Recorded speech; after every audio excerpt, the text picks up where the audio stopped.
Hekk kif pajjiżna daħal fit-80 ġimgħa minn mindu ġie rreġistrat l-ewwel każ ta' COVID-19, il-vittmi f'pajjiżna telgħu għal 449 meta sfortunatament fl-aħħar 24 siegħa tilfu ħajjithom raġel ta' 83 sena u mara ta' 84 sena waqt li kienu pożittivi għal COVID-19.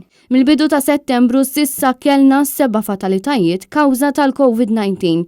Dan fil-waqt li ġew irreġistrati 50 każ pożittiv tal-virus fl-aħħar 24 siegħa.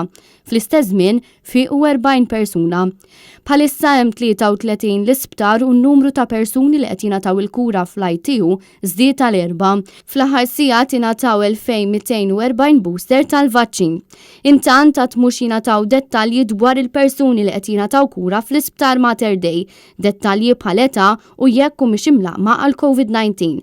Daqstant ieħor mhux jingħataw dettalji dwar il-persuni li sfortunatament qed jitilfu ħajjithom kawża tal-istess virus. Ma nafux jekk dawn il-persuni tlaqmux u lanqas ma nafu jekk mitux fl-isptar jew fir-residenza tagħhom.